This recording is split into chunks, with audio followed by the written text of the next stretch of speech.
નવસારી જિલ્લાના વાંસદા તાલુકામાં જિલ્લા અને તાલુકા પંચાયતની બેઠકો કબજે કરવા માટે રાજકીય ગરમાવો વધ્યો છે। વાંસદા જિલ્લા પંચાયતની 7 બેઠકો અને તાલુકા પંચાયતની 28 બેઠકો જીતવા માટે સાંસદ ધવલ પટેલે જોરશોરથી પ્રચાર શરૂ કર્યો છે।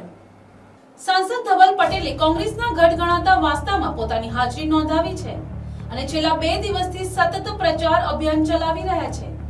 તેમની આગેવાનીમાં વિવિધ વિસ્તારોમાં ડોર ટુ ડોર પ્રચાર કરવામાં આવી રહ્યો છે, જેમાં કાર્યકર્તાઓ પણ મોટી સંખ્યામાં જોડાયા છે। તે જ પ્રચાર વચ્ચે સાંસદ ધવલ પટેલે વિશ્વાસ વ્યક્ત કર્યો છે કે વાંસદાની તમામ બેઠકો પર ભાજપ જીત હાંસલ કરશે। તેમણે નિવેદન આપ્યું હતું કે આ ચૂંટણીમાં કોંગ્રેસનો સંપૂર્ણ સફાયો થશે અને મતદારો વિકાસના મુદ્દે ભાજપને સમર્થન આપશે।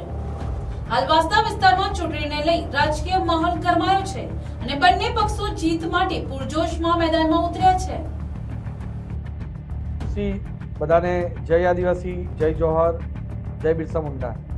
અમારા ગુજરાતભરમાં જે સ્થાનિક સ્વરાજ્યની ચૂંટણી છે પૂરજોશ આપણે સરસ કેમ્પેન ચાલી રહ્યું છે અને એ રીતે ખાસ કરીને નવસારી જિલ્લાના વાંસદા વિધાનસભામાં જોરદાર પ્રચાર પ્રસાર અભિયાન છેલ્લા 5 થી 6 દિવસમાં ચાલી રહ્યો છે। અમે દરેક ગામે ગામ જઈને તાલુકા પંચાયત વાઇઝ, જિલ્લા પંચાયત વાઇઝ કેમ્પેન કરી રહ્યા છે અને કાલનો દિવસ તો ઐતિહાસિક દિવસ રહ્યો છે, કારણ કે પૂરું વાંસદા કેસરે રંગે રંગાઈ ગયું છે। કાલે અમે 18 થી વધારે સભા સવારે 9 વાગ્યાથી લઈને રાતના 9 વાગ્યા લગીને કરી છે અને પૂરું વાંસદા કવર કર્યું છે। દર જગ્યા લોકોની ભીડ જામી હતી। લોકો ભર બપોરે તડકે તાપે પણ લોકો અમારી સાથે વાતચીત કરવા માટે, અમારી સાથે ડિસ્કસ કરવા માટે લોકો હાજર હતા।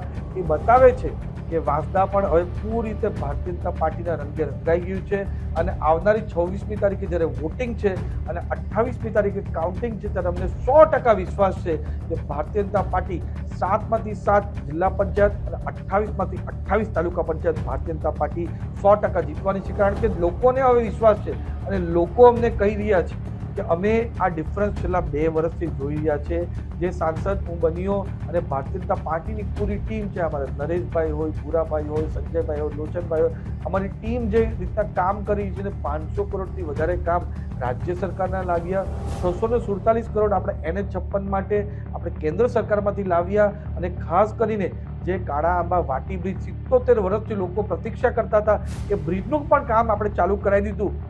એનાથી લોકોને વિશ્વાસ થઈ ગયો છે કે હવે કોઈ વિકાસ આપણા વાંસદામાં કરી શકે તો ભારતીય જનતા પાર્ટીની ટીમ જ કરી શકે છે। એને જોઈને હવે લોકો ભારતીય જનતા તરફ પૂરી રીતે વળ્યા છે અને આ જોતા 100% 100% સ્વીપ ભારતીય જનતા પાર્ટીનું થવાનું છે।